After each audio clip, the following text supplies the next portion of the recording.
maintenant, c'est l'invité explosif.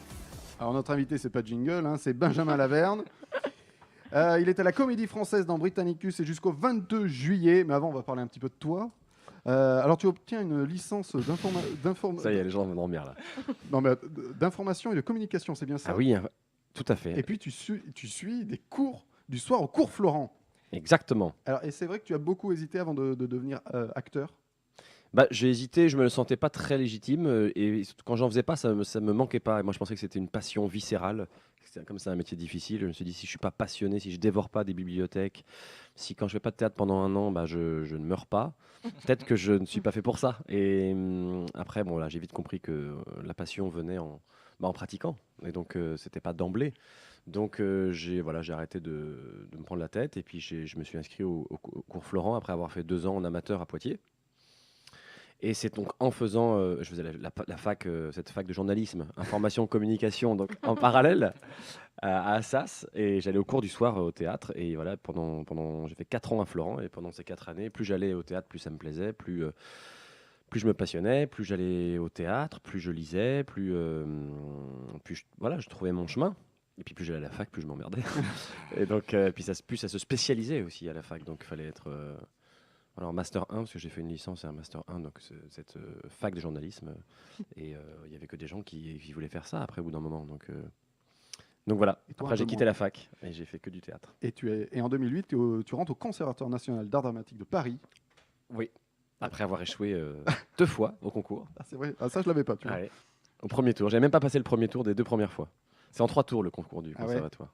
Et mon 3e essai, j'ai tout eu. Comme quoi, il faut pas lâcher. Faut pas lâcher les jeunes. Ne Il lâchez faut le rien. tenter. Toujours en 2008, tu fais tes premiers pas à Télévision sous la direction de Philippe Monnier. Ah bah oui. Alors, c'était quoi ces films? C'était des téléfilms d'une collection sur France 2 qui s'appelait Contes et nouvelles du 19e siècle.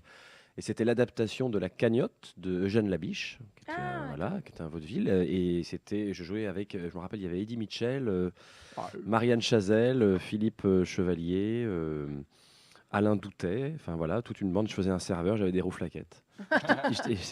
J'en avais des vraies rouflaquettes que j'ai gardées pendant 3 semaines, donc j'étais très content. C'était ma première expérience de télé, Sympa le casting. de tournage. Écoute, ouais, pour un premier truc, j'étais impressionné. En 2012, tu intègres la Comédie Française.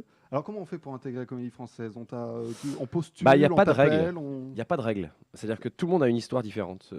Tous les acteurs de la troupe sont entrés d'une manière assez différente. C'est l'administrateur qui recrute. Il est le seul à pouvoir décider, alors qu'il c'est pas lui qui nous vire. C'est le comité. Ils sont 7 sociétaires chaque année à siéger au comité. C'est un peu compliqué, hein, c'est plein de règles comme ça. Et donc les engagements, soit l'administrateur vous a vu jouer, et soit il demande autour de lui à des metteurs en scène, des amis comédiens, s'ils connaissent des jeunes, parce qu'ils recherchent souvent un profil. La troupe, elle est très hétérogène, il faut qu'il y ait que des acteurs différents, d'âge différents, de profils différents. Donc en général, quand on recherche un acteur, on sait à peu près, l'administrateur sait à peu près quel type d'acteur, en tout cas en termes d'âge. Et donc, soit il vous connaît déjà, soit il vous a vu jouer, soit il demande conseil, soit il organise des auditions. Comme il fait, Eric Ruff, l'administrateur actuel, fait ça souvent. Il organise des auditions, mais il ne fait pas postuler les gens. C'est-à-dire que, pareil, il appelle 15 personnes et il les voit en audition. Donc, vous recevez un coup de fil un jour, quoi. Certains écrivent des lettres. Voilà. Il n'y a pas de candidature officielle, c'est ça que je veux dire. Certains écrivent des courriers pour dire qu'ils aimeraient beaucoup intégrer la troupe. Ça peut marcher quand le courrier sort du lot, parce qu'il reçoit un paquet de lettres, quand même, l'administrateur. Et il y a même un des derniers pensionnaires engagés qui s'appelle Johan Gazurovski, qui est un de mes camarades de Poitiers d'ailleurs, parce qu'on est 2-3 de Poitiers maintenant, à la Comédie Française. Lui, il a écrit un courrier, et 2 ans après, on l'a rappelé. Et Eric me dit, voilà, j'ai énormément apprécié votre lettre, j'aimerais vous rencontrer. Et il a passé quand même une petite audition. Mais moi, par exemple, j'ai été engagé sans audition. C'est très bizarre. Voilà, c'était l'administratrice de l'époque qui s'appelait Muriel Mayette, qui a entendu parler de moi par Loïc Corbery, qui est un acteur de la troupe, un sociétaire. Et j'ai eu rendez-vous pendant 1h15 dans son bureau. Elle m'a posé des questions assez étranges. Elle a essayé de me dégoûter de la Comédie Française en me disant, si Tarantino t'appelle, je te dirai non. Tu vas perdre tous tes amis à l'extérieur. Tu vas rentrer au couvent. Attention, tu vas faire que ça. Et en fait, C'est une secte. je la voyais venir. Je savais qu'elle voulait un peu me faire peur pour pas que les acteurs disent non pour des mauvaises raisons, que pour le prestige. Parce que c'est vraiment une manière particulière de faire son boulot. Et ton premier grand rôle, c'est Cléante, dans Le Malade imaginaire. Alors, oui, Tu t'en je suis, souviens je suis- peut-être pas. non, je suis rentré avec un petit rôle qui s'appelait Licante dans la Place Royale en octobre 2012. C'était un tout petit rôle. Et après, en effet, Cléante dans le Malade imaginaire, j'étais le 6e acteur à jouer ce rôle-là dans cette mise en scène-là. Ah C'est ouais une mise en scène qui se jouait depuis 11 ans. Ah, putain. Ah ouais. Claude Strass qui a mis en scène et c'était un tel succès que, que la pièce a été reprise pendant 11 saisons. Et j'étais le 6e à jouer Cléante. Et donc, c'était assez étrange, mais c'est super rôle. Tu remplaceras aussi Pierre Ninet dans Phèdre. Exact. Je savais déjà que j'allais le remplacer à la création. C'est-à-dire qu'il devait pas, il allait partir pour un film. Et donc, il a fait les répétitions, il a fait la moitié des représentations, et moi, je l'ai remplacé à la moitié. Mais j'assistais aux répétitions parce que je savais que j'allais le remplacer. Et c'était un ami, donc c'était chouette. On faisait le travail à deux. Enfin, c'est lui qui était plus au plateau. Puis, il y a beaucoup d'exercices comme ça, de reprise très rapides.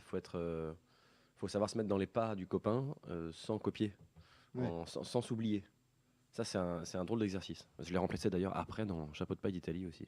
Ah, c'est rigolo parce que vous jouez des frères dans le Cousteau, enfin dans Ouais. Ah oui, c'est l'Odyssée. vrai. Vous êtes. Vous On êtes se suit frères. un peu, ouais. Vous J'ai êtes joué avec frères. Virginie Efira après lui, un espèce de comme ça de Il y a un de truc parcours. cyclique. Ouais, je vais gagner le César l'année prochaine. C'est Voilà. tout le mal qu'on souhaite. Justement, en 2012, tu fais tes premiers pas au cinéma dans Radio Star. On en a parlé un petit peu tout à l'heure, de Romain Lévy. Tu joues Smithers. Alors, qui a pensé à toi pour le film et surtout comment on passe de Phèdre à Smithers? C'est deux salles, deux ambiances. C'était avant Phèdre. Ah oui. Ouais, oui, c'était ok. en sortant Le du tournage. conservatoire. C'était l'été de la sortie en 2011. C'était un tournage génial, quoi. C'est mon premier tournage de long métrage. C'est un souvenir fabuleux. On s'est vraiment entendu. Et puis on est parti dans le sud. On n'a pas fait la tournée qu'il y a dans le film, hein. On a fait toute une partie dans le sud, dans les gorges du Verdon. On était près à Cassis, tout ça là, par là-bas. Enfin, c'était magique. Et j'ai passé un casting comme un grand, voilà, parce que j'ai passé 5 tours. Waouh. Ah ouais, c'était long, parce que il y avait quand même un personnage un peu à inventer, à créer, espèce de geek comme ça, hyper taré, mais hyper attachant, qui parle pas énormément, mais qui a une folie. Et donc on a cherché, et puis le producteur voyait les essais et il trouvait que il était trop extraverti, pas assez, pas assez space. Enfin, je sais pas. Et donc en fait, c'est aussi la responsabilité à ce moment-là du directeur de casting, du réalisateur, de montrer des images aux producteurs qui soient convaincantes par rapport au personnage. Et donc j'ai eu peur là de passer à la trappe. Et puis finalement, on a fait une dernière séance de travail où justement il a essayé de le rendre beaucoup moins joyeux et sympathique, mais plus introverti. Et donc ça a marché. Mais pareil, en effet, c'est toujours le premier rôle le plus difficile, hein, parce qu'on n'est pas connu et qu'on n'a rien fait. Donc il y a une espèce de chemin, souvent de chemin de croix pour avoir la confiance d'un producteur, d'un réalisateur. Donc j'étais très heureux d'être pris et c'était un tournage génial. Ouais, c'est un beau premier rôle en plus parce que C'est vrai. c'est vraiment un rôle de composition. Bah ouais, et puis C'est- c'est un drôle de rôle parce qu'il est toujours un peu en retrait, mais finalement il a été beaucoup remarqué parce qu'il y a des moments, hyper. Ah bah, il a des bonnes jouissif. punchlines aussi. Hein. Il y a Ah pas ouais, beaucoup il de a- persos comme ça dans le ciné français. On Ouais, a c'est pas vrai. vraiment Ouais. des Ouais. mecs chelous, quoi. Ouais, c'est Des ça. mecs chelous, c'est vrai. Mais inspiré d'un type qui a existé. C'est vrai. Ouais, c'était Ah, un là, ça type fait encore plus un peu peur, quoi. chelou dans la radio, le machin, et il arrêtait pas de parler de ce vrai type. On l'embrasse. On le salue. S'il s'est reconnu, le pauvre, parce qu'il est vraiment Mais bien chelou gratiné. sympa, chelou attachant. Bah, il est attachant, attachant, Smithers, c'est- dans, oui. dans le film. Il est complètement timbré. Hein, il est attachant. C'est-à-dire qu'en fait, il est maladroit, quoi. Il est surtout maladroit, je pense. Ouais, puis il est un peu persécuté quand même. Ouais. Il a un peu persécuté et Il a une belle explosion finale. Ouais. Il a une D'Asperger, belle- Voilà. ouais, total. une de belle grattage. explosion finale. Petit Ne dites pas tout, ne dites pas grattage raté. Ouais, je crois que Radio Star, tout le monde l'a vu. Non. Oui, je pense aussi. Ouais. Bon, peut-être pas. Bon, on l'a vu plusieurs fois, On l'a ça vu compte pour plusieurs ça. Nous, Ouais, en c'est tout cas, ça. on l'a vu plusieurs fois. Alors, comment Pour ceux- s'organise ton emploi du temps entre la comédie française et le cinéma? Parce que comédie française, tu peux jouer deux pièces en même temps, enfin pas en même temps, la même horaire, hein, en même temps, À peu près. et en répéter une troisième, par exemple. Ouais, c'est très chargé. C'est un vrai jonglage. Donc les tournages, c'est un concours de circonstances, c'est de la chance, c'est de l'organisation. Moi j'adore prendre mon agenda et me dire allez, ça va rentrer. Mais c'est vrai qu'il faut être assez stratégique parce que si on a un film, le film n'est pas totalement financé. Donc quand on demande un congé à la Comédie Française pour un tournage à venir, faut pas être distribué. Et si on est distribué, il faut demander à être remplacé. Il faut que ça reste exceptionnel. Et ça, faut être malin. On n'a pas un nombre de jokers. Ouais. C'est juste qu'il faut pas en abuser. pour que et puis surtout, on peut pas dire oui à tous les films. euh, Parce qu'on sait que quand on part, bah, voilà, après, on peut pas repartir sur un autre film tout de suite dans la foulée. Donc, il faut que ce soit un film qui nous plaise Faut vraiment. bien les et choisir, quoi. bon, c'est des bons problèmes, hein, des problèmes de riches, quoi. Mais en effet, c'est un jonglage et c'est de l'organisation. Donc, faut lire les scénarios. Puis tous les scénarios qui nous plaisent pas vraiment, faut pas les faire. Ça dépend. Après, c'est aussi le choix de chacun. Hein, c'est très personnel. Et moi, ça m'est arrivé de demander de me faire remplacer pour une pièce de théâtre. C'était pour le Tartuffe, parce que j'avais le rôle du Goût des merveilles, qui était un rôle hyper beau d'autiste Asperger. Je te jure, de vrai autiste Asperger. Et donc là, j'avais pas du tout de problème. Enfin, j'ai pas de problème à demander. Et ça m'a été accordé. Mais ils auraient pu me dire non. Et sinon, bah ouais, on peut, quand les tournages sont à Paris, bah on tourne à Paris la journée et puis on va au théâtre le soir. Donc c'est sport, c'est sport, mais c'est passionnant et puis c'est une respiration. L'administrateur en général, il veut que les acteurs soient heureux. Donc s'il peut les laisser partir tourner, il n'y a aucun problème. Il n'a pas du tout de droit de regard sur ce qu'on tourne. On a le droit de faire du porno, mais pas de pub. C'est vrai? Ouais, voilà. Mais c'est génial ça comme C'est anecdote. génial, hein. Dans les contrats, voilà. C'est c'est- Porno, mais pas de pub. Pas de pub, quoi. pas de publicité. C'est génial, Voilà. j'adore cette anecdote. Donc du coup, on fait tous J'ai le générique du du porno, de la comédie française. Ah oui, c'est ça, parce qu'on est tenu de mettre de la comédie française sur les génériques de films, mais est-ce que sur les films porno ça compte aussi? Bah, et je pense que dans ces cas-là, l'acteur. C'est une bonne résisterait- question, en tout cas, Très de- bonne question. Très bonne question de Léa. Surtout si t'as un pseudo, quoi. Benji Bamako de la comédie française. Voilà, Benji Bamak de la comédie française. Ouais. Non, mais tu n'es pas obligé de De répondre. la France. Plus France récemment, on t'a vu dans Le Sens de la Fête de Nakache et Toledano avec Jean-Pierre Bacry. Tu joues le rôle de Pierre, marié un petit peu insupportable et arrogant. Je te permets pas de juger mon personnage. Il Euh, est sobre et et élégant. élégant. Il est chibre, tu as dit. quand même. Mais on est toujours dans. Ça va pas du tout. Hein. ouais, On est toujours sur l'AVC qui dure depuis Aujourd'hui, 3 quarts ça va d'heure. pas du tout. on est toujours sur le porno de la comédie française. C'est ça. Chic, sobre et élégant. Et t'as mélangé chic et sobre. C'est ça en fait. T'as dit chibre. Et comme quoi, on sait Et maintenant que ça soc. donne chibre. Voilà. Mais en effet, ouais, super rôle aussi. Parce Et que- ça te vaut une nomination au César du meilleur espoir féminin. féminin. Ça y est, ça se répand là. C'est la dernière, Benjamin. Ah. Excuse-moi, Benjamin. Je vais partir. Je vais quitter le studio en faisant un scandale. Mais un vrai Là, je vais scandale. vraiment le faire. Alors, comment t'as su que t'étais nominé? Comment on l'apprend? Alors, on dit nommé. Nommé, pardon. Voilà, je t'en prie. Je peux te rendre service. Merci. Tu ne le feras plus. Comment on est nommé? Bah, Comment comment on tu apprend l'apprends? Comment tu Ah, l'as comment appris? Comment tu l'apprends? Bah, il y a une conférence de presse D'accord. des nommés pour les Césars. Donc j'étais au petit-déj et je savais que cette conférence de presse avait lieu. Et ça m'amusait de me dire, tiens, peut-être, on sait jamais. C'est très prétentieux de penser ça, mais il se trouve qu'il y avait des pré-nominations. Donc j'avais plus de chance puisque j'étais dans les pré-nommés. La catégorie espoir au cinéma, c'est la seule catégorie où il y a des pré-nominations.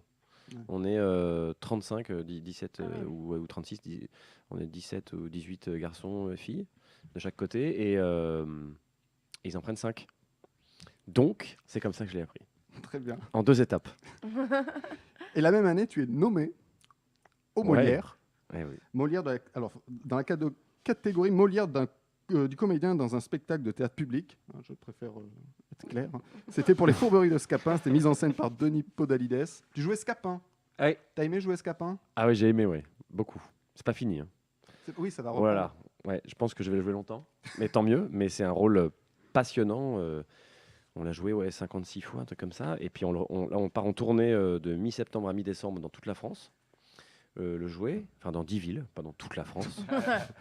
Dans Ça 10 dépend villes. où sont les villes en France. Voilà, mais on va un peu partout. On va à La Rochelle, à Antibes, à Toulon, à Lyon, à Marseille. On va pas loin de Paris, on va au TGP, à Saint-Denis, à Créteil et à Melun-Sénard. Et après, on part en province. Mais rôle fabuleux, oui. Rôle fabuleux, parce qu'il y a plein de choses à jouer sur 2 heures. Et puis, on a une relation avec le public très très forte, parce que c'est vraiment le moteur de la pièce, tout tourne autour de lui. Et puis, ça parle de ce métier. Moi, je trouve que ça parle énormément du métier d'acteur, quoi. C'est l'histoire d'un type qui peut pas s'empêcher de faire des fourberies, et du coup de jouer. Donc, ça parle énormément de ce métier, et c'est pour ça que c'était très émouvant, je trouve, à défendre et à raconter. Et puis, ça parle de la passion d'un type qui ne peut pas s'empêcher de le faire. C'est-à-dire qu'il a tout arrêté, il a eu des soucis avec la justice. Et puis, on vient le rechercher, on lui demande allez, viens, on a besoin de toi, machin. Et lui, il sait que s'il y retourne, ça va aller trop loin, qu'il va se mettre dans des histoires pas possibles. Et et il y retourne. C'est comme ces comédiens, ces chanteurs, ces artistes aussi qui sont prêts à mourir sur scène. Et ils ne savent pas d'où ça vient, ils ne savent pas d'où ça vient, mais c'est presque spirituel, quoi. Donc ça parle de la passion. Donc c'est fou hein, comment les gens réagissent encore à cette pièce 300 ans plus tard, quoi. Oui, un petit C'est auteur hallucinant. qui s'appelle Molière. aussi. Ouais, Molière.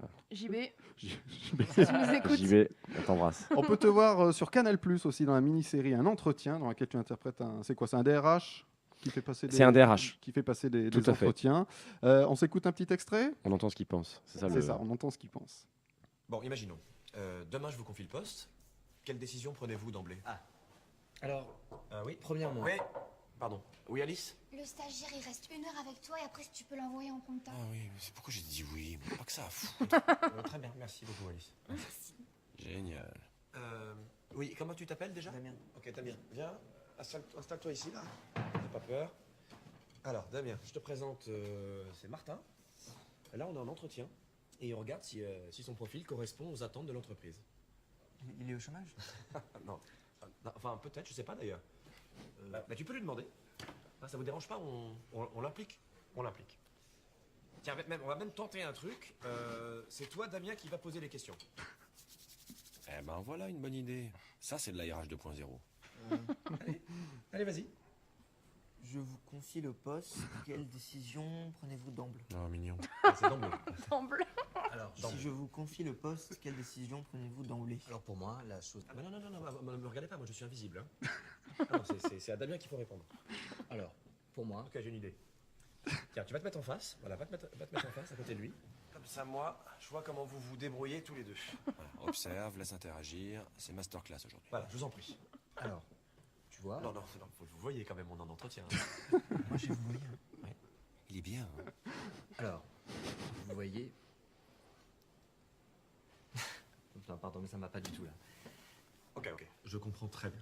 Damien, tu peux le relancer en lui disant quelque chose de gentil. Allez, vas-y, champion, montre ce que t'as dans le ventre. Ah, c'est nouveau ça. C'est de la RH 3.0, 4.0. Faut se réinventer, c'est super. Vous avez une belle cravate. Ouais, bam, ironie, je l'adore. Merci. Et tout de suite, là, tu poses une question simple. Tu enchaînes. Quels sont vos plus gros défauts? Bien, direct, simple, efficace. Écoutez, je dirais que j'ai parfois tendance à trop m'investir. C'est par défaut, ça. Non, c'est pas un défaut, Damien. C'est quoi pour toi un défaut, par exemple? Violeur?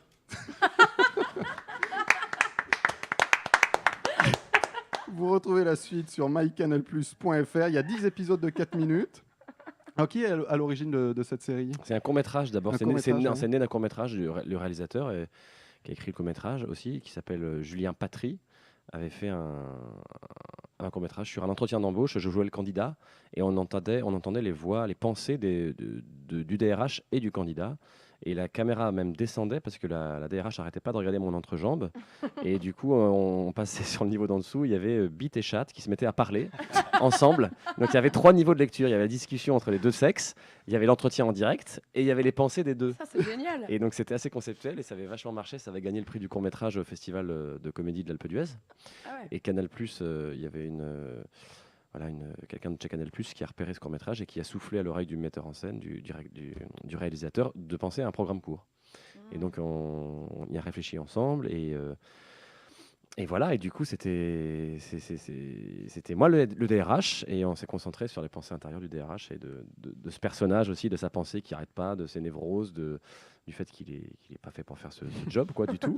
Et donc ça crée beaucoup comme c'est une situation d'enjeu, ça crée de la comédie et on s'est régalé à faire ça quoi. Mais c'est réussi, c'est très drôle. Vous retrouvez ça sur mycanalplus.fr.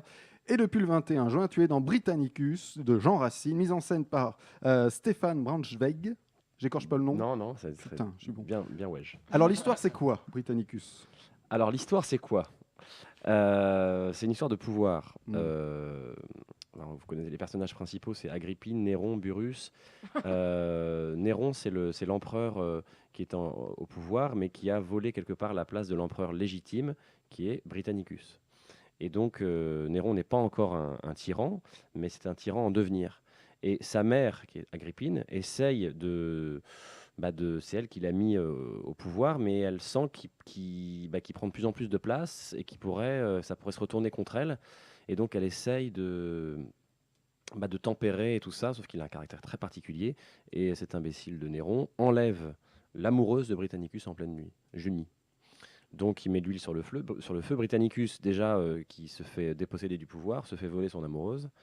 Et donc la tension monte. Et Agrippine, il y a Burrus aussi, qui est le conseiller. Ils essayent. Donc c'est vraiment House of Cards, quoi. Il y a une espèce de jeu politique comme ça. On est vraiment dans les coulisses du pouvoir. Puis ça a été monté de manière très limpide et très claire. On est vraiment sur la pensée. C'est pas une vision très très corporelle ou shakespearienne où il y a de l'engagement physique, du sang, de la fureur. Là, c'est vraiment c'est très très sur l'intelligence du texte. On a vraiment décortiqué chaque alexandrin pour que ça soit le plus clair possible. Et donc ça se regarde un peu comme une série et les gens sont vraiment très heureux en sortant parce qu'ils ont tout compris. Et que chez Racine, c'est pas toujours évident. Et donc voilà. Et moi je joue Narcisse qui est l'agent double puisqu'il est à la fois le conseiller de Britannicus et de Néron en douce. Voilà. Et lui, et je pense que c'est le plus salaud de tous parce que c'est lui qui essaye finalement que tout ça soit explosif. Il pousse Britannicus à se rebeller et il pousse Néron à s'affirmer. Et donc en fait c'est un rôle hyper agréable à faire parce que c'est vraiment de la manipulation et il joue avec les mots dans une détente. Il est complètement cynique comme personnage.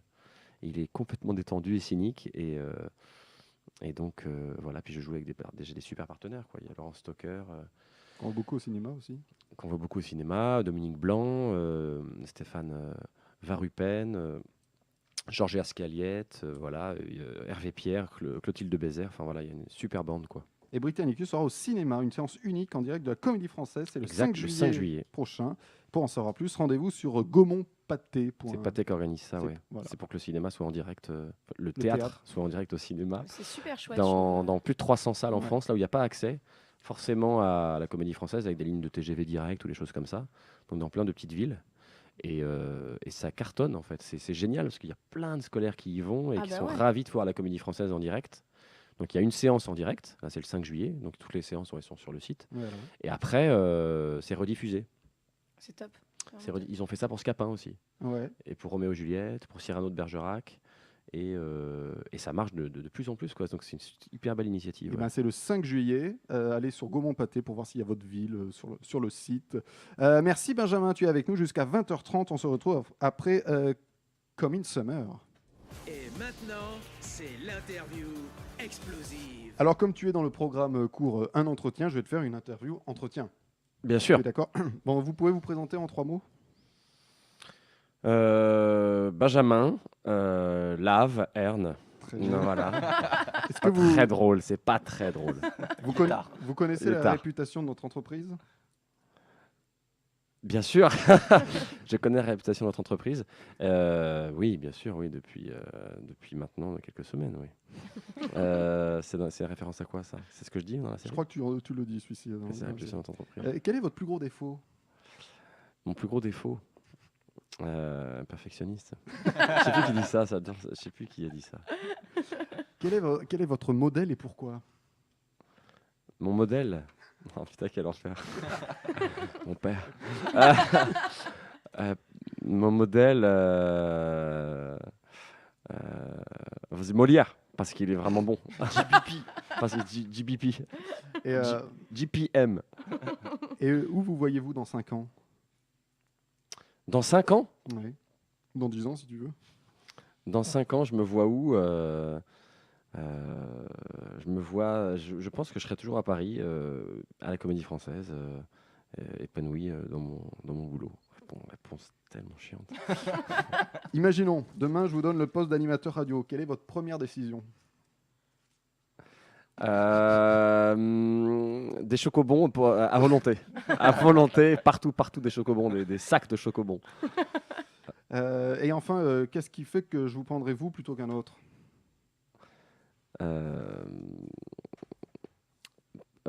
Putain, j'ai pas la vanne. Ce genre d'interview, il faut avoir la vanne rapide. Pourquoi vous me prendriez moi plutôt qu'un autre ? Parce que je le vaux bien.